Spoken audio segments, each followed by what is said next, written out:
안녕하십니까. 한국신용평가 금융구조화 평가본부 김도선 실장입니다. 한국신용평가는 교육 프로그램의 일종으로 자산 유동화 개론을 시작으로 주요 유동화 자산별로 교육 프로그램을 순차적으로 선보이고 있습니다. 두 번째 프로그램으로 오늘은 PF론 유동화에 대해 설명드리겠습니다. 먼저 PF론 유동화와 관련한 기저거래 중 가장 큰 비중을 차지하는 부동산 개발 사업과 이에 연계한 PF론 유동화를 전해드리고, 다음으로 주요 유동화 구조 및 당사 PF론 유동화 평가 방법론에 기재된 주요 신용보강 방식에 대해 설명드리겠습니다. PF론 유동화 금융은 부동산, 인프라 시설 등의 개발 사업에 관한 금융 기법 중 하나입니다. 따라서 PF론 유동화에 대한 이해에는 관련 사업과 개발 금융에 대한 기본적인 이해가 선행되어야 할 것입니다. 특히 PF론 유동화는 부동산과 인프라 시설 중 대부분 부동산 개발 사업과 관련하여 이루어지고 있습니다. 부동산 개발 금융은 사업주의 부동산 개발 금융을 위한 금융으로 사업주가 보유하고 있는 사업 관련 제반 권리를 담보로 금융기관 등으로부터 자금을 공여하는 것을 의미합니다. 사업주 입장에서는 건축물, 조성물 등의 개발과 함께 분양사업의 경우 분양현금으로, 매각 또는 운영사업의 경우 매각, 운영현금으로 상환을 계획합니다. 부동산 개발 사업은 아파트, 오피스텔, 주상복합 등의 주거용, 상가, 근린시설, 오피스 등의 상업용 부동산 개발 사업이 대표적이며 기타 레저 관광 사업, 공업용 사업 등으로 그 유형을 구분할 수 있습니다. 부동산 개발 사업 중 가장 큰 비중을 차지하는 분양 사업의 경우 사업 부지 취득까지의 단계를 포함한 사업 승인 이전까지의 인허가 단계와 착공 이후의 공사 단계로 구분할 수 있습니다. 사업주 입장에서는 사업 부지 매매 단계에서의 사업 부지 계약금, 초기 비용 등의 집행을 위하여 계약금 명목의 자금 조달이 필요합니다. 그리고 사업 부지 취득과 사업 인허가 이전의 단계를 PF 이전 단계라고 하며, 이때에는 토지 관련 중도금 및 잔금, 초기 사업비, 금융비용 등의 조달을 위한 자금이 필요합니다. 본격적인 프로젝트 파이낸스 금융 이전의 가교 역할을 하는 금융이라는 의미로서 해당 기간 동안 실행되는 외부 자금 조달을 브릿지론이라고 합니다. 브릿지론의 경우 본 PF라고 칭하는 본격적인 프로젝트 금융을 통하여 통상 상환되고, 본 PF가 실행되는 시점은 일반적으로 사업 관련 인허가가 마무리되어가는 시점에 기한 착공과 분양이 개시되는 시점입니다. 본 PF 금융의 규모는 사업 부지 관련 토지대 조달을 위하여 실행된 브릿지론에 공사비, 필수 사업비 등을 합산한 금액으로 산정되는 것이 일반적입니다. 말씀드린 바와 같이 분양 사업의 경우에는 착공과 함께 분양이 개시되고, 공사비를 충당할 만한 수준의 분양 성과를 달성할 경우에는 수분양자들이 납입하는 분양 물건의 계약금, 중도금에 대응하여 공사비와 사업비 등이 지급될 것입니다. 이러한 상황에서는 그래프에서 보시는 바와 같이 금융의 규모, 즉 PF론의 규모는 토지대가 지급되는 시점을 정점으로 하여 감소할 것입니다. 앞서 보셨던 슬라이드에서는 사업 단계별 자금 소요를 확인하실 수 있었습니다. 지금 보시는 슬라이드는 부동산 개발 사업에는 어떠한 위험 요인들이 내재하고 있는지를 요약한 것입니다. 부동산 개발 사업 전반에 걸쳐 인식되는 위험은 시행사 신용위험입니다. 시행사는 보다 광범위하게는 사업주라고 하며 금융구조 내에서 외부 자금 조달 주체에 해당하기 때문에 차주 또는 채무자에 해당합니다. 사업 안정성, 영업 자산의 건전성, 수익성, 재무 안정성, 유동성, 계열 분석 등의 주안점을 두고 있는 기업 평가와는 달리 부동산 개발 금융에서 시행사 위험은 시행사의 상환 능력이 사업 현금 흐름에 얼마나 의존하는지가 주요한 관심사일 것입니다. 시행사에 대해 신용사건이 발생할 경우 대상 사업은 사전에 계획된 대로 진행될 수 없을 뿐만 아니라 시행사에 대한 제3의 채권자가 존재한다면 대상 사업 자산에 대한 제3채권자의 채권 행사 가능성을 배제할 수 없습니다. 또한 시행사가 보유하고 있는 사업 시행권이 다른 주체로 이전된다면 시행사는 더 이상 사업 관련 현금 흐름을 수령하지 못하게 됨으로써 시행사의 상환 능력이 크게 훼손될 수 있습니다. 시행사 신용 위험은 시행사가 보유한 각종 권리, 대주 입장에서 제공받게 되는 담보에도 영향을 미치게 됩니다. 흔히 인허가 위험이라고도 얘기하는 사업 승인 위험은 토지 매입 단계인 부동산 개발 사업 개시부터 착공 단계에 이르기까지 단계에서 발생하는 위험입니다. 사업 승인은 건축 허가 및 분양 승인 등을 득하는 것을 궁극적인 목표로 합니다. 해당 단계에서는 다양한 법규의 준수가 요구되면 물론 민원 처리 등의 이권 조정 절차가 빈번히 수반됩니다. 특히 사업 목적물의 용도에 부합하도록 토지 용도 변경 등이 선결되어야 하거나 사업 자체가 특수할 경우에는 절차와 소요 기간이 가변적일 수 있습니다. 무엇보다 인허가 단계에서는 사업 진행과 관련한 이해 당사자들 간의 의견 조율 및 합의가 이루어져야 원만한 사업 진행이 가능한데 그렇지 못할 경우 사업 기간의 장기화를 야기하고 결과적으로 자금 조달 기간의 연장을 초래하여 전체적인 사업비가 증가할 수 있습니다.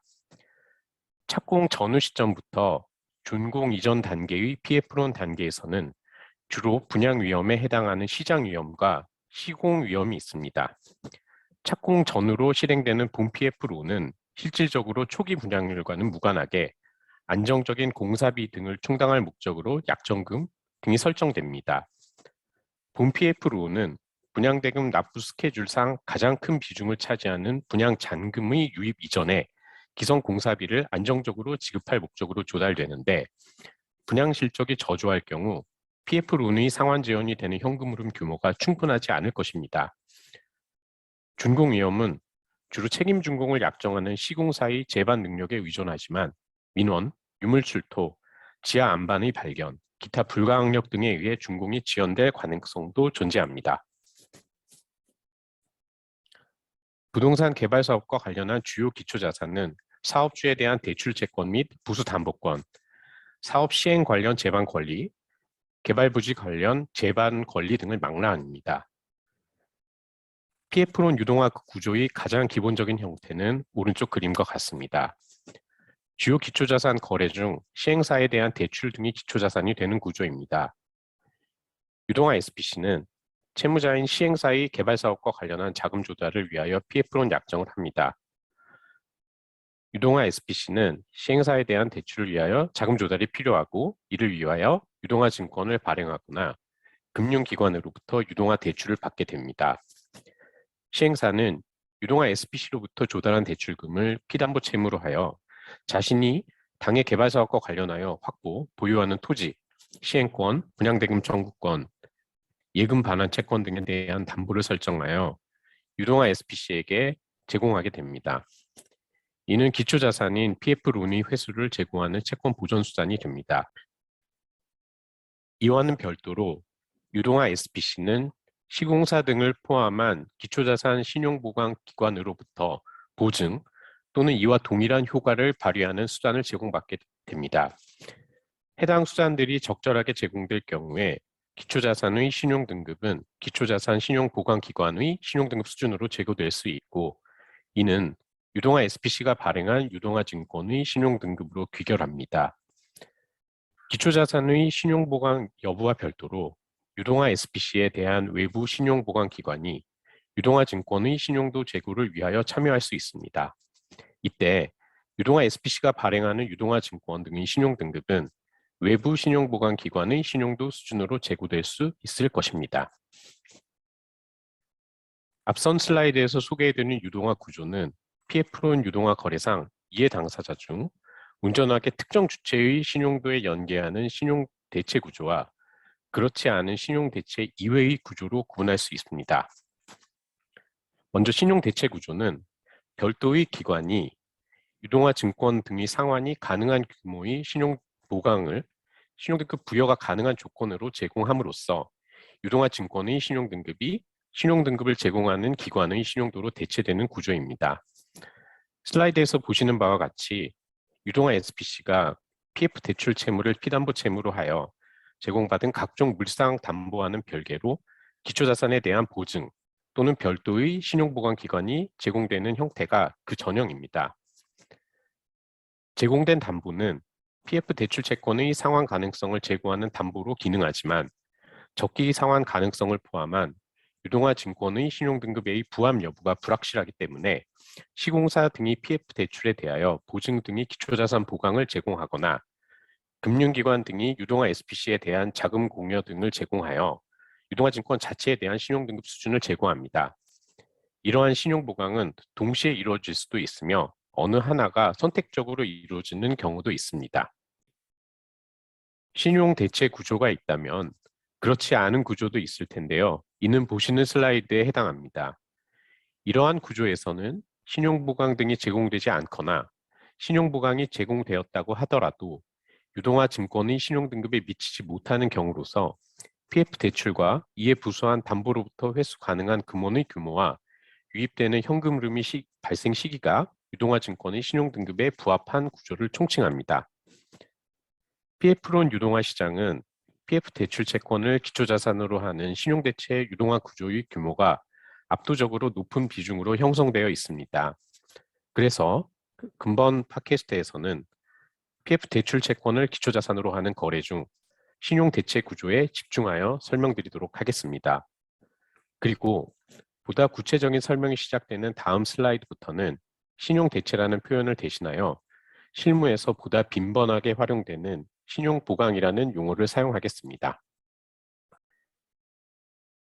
신용보강의 대상은 유동화 SPC가 보유한 기초자산, 유동화 SPC 자체, 그리고 유동화 증권 등이 될 수 있습니다. PF론 유동화 구조에서 가장 빈번하게 활용되는 방식은 기초자산에 대한 신용보강, 그리고 유동화 SPC에 대한 신용보강 등을 꼽을 수 있습니다. 기초자산에 대한 신용보강의 경우 기초자산에 대한 연대보증 또는 채무인수 등이 대표적이고 SPC에 대한 신용보강의 경우 자금보충, 기초자산 매입확약, 사무사채 인수확약 등으로 구분할 수 있습니다. PF론 유동화에서 신용보강을 제공하는 주체로는 부동산 개발 사업에서 시공을 담당하는 시공사, 은행, 증권사 등의 금융기관이 대표적이고 지방자치단체, 주택도시보증공사 등을 PF론 유동화 시장의 대표적인 신용보강기관으로 꼽을 수 있겠습니다. 요약해보면 시공사는 기초자산에 대한 신용보강을 제공하는 특징이 있고 금융기관의 경우 SPC에 대한 신용보강을 제공하는 특징이 있습니다.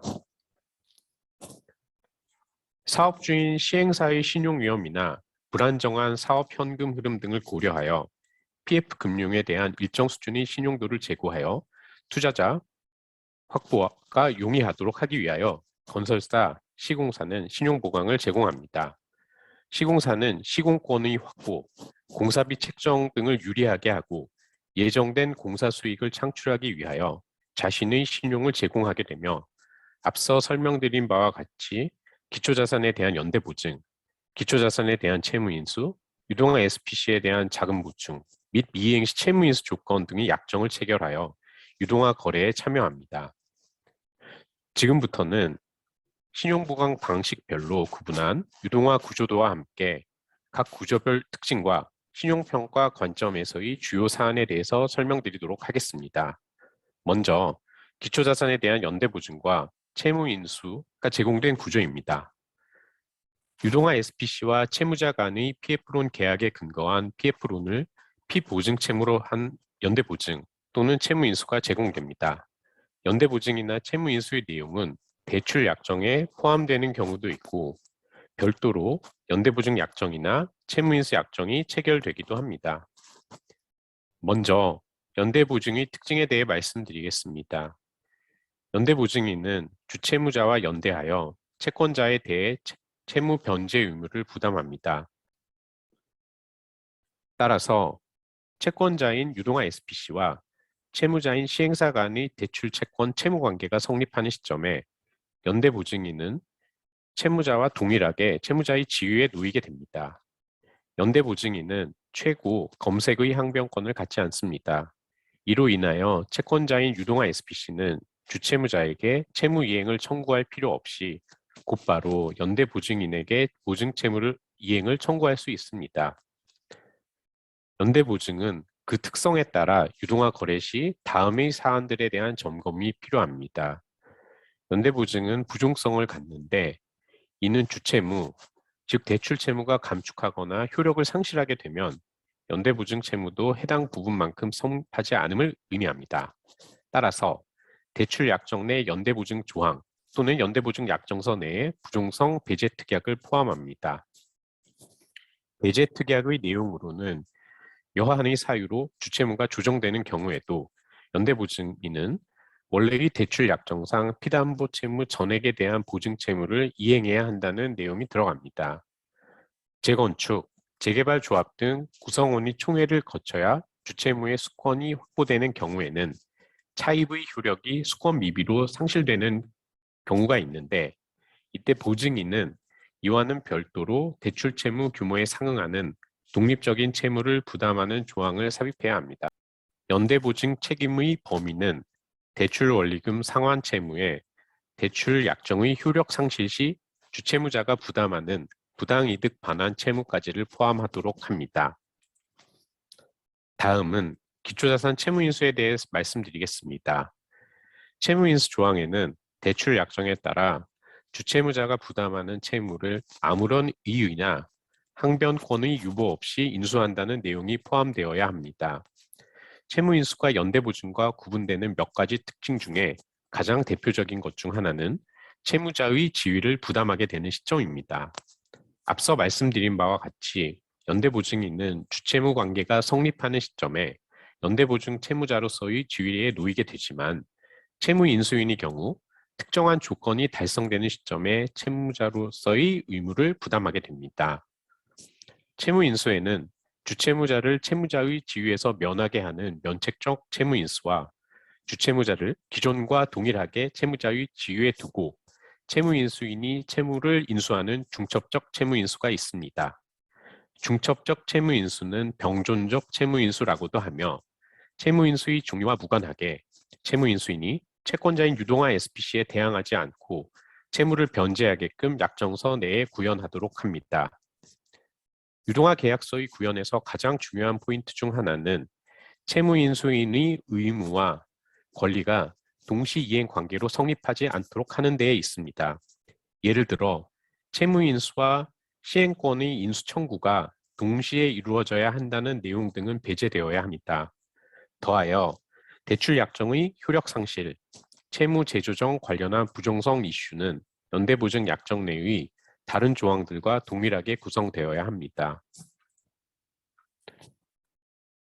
다음으로 자금 보충에 대하여 살펴보도록 하겠습니다. 연대보증, 채무인수와 같은 기초자산에 대한 보관과는 달리 구조도에서 확인할 수 있는 바와 같이 자금 보충은 유동화 SPC를 대상으로 합니다. 자금 보충과 관련한 계약은 기초자산 약정, 즉 대출 약정과는 별개로 체결되고 부종성 이슈는 상대적으로 영향을 받지 않습니다.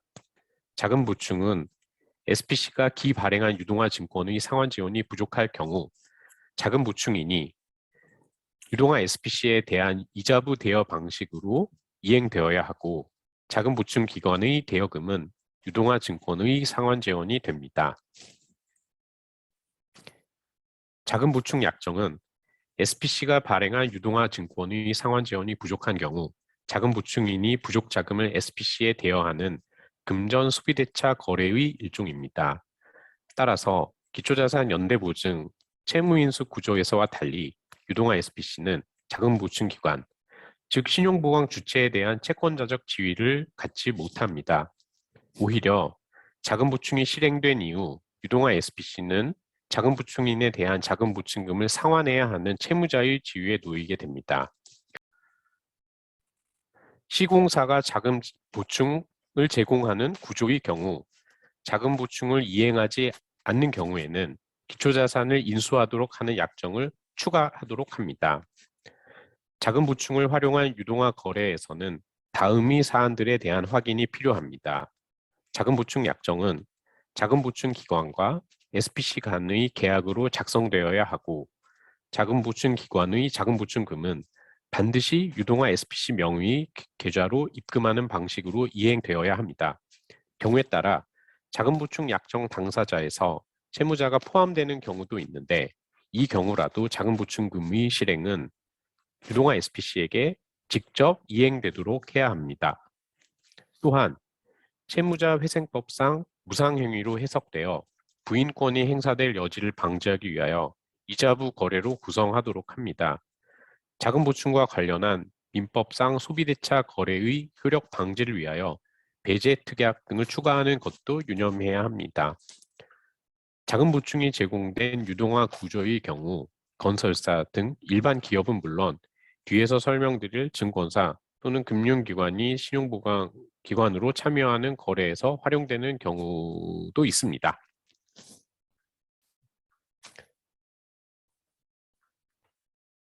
다음으로는 증권사 등 금융기관 등이 참여하는 구조에서 활용되는 기초자산 매입 확약에 대해서 말씀드리겠습니다.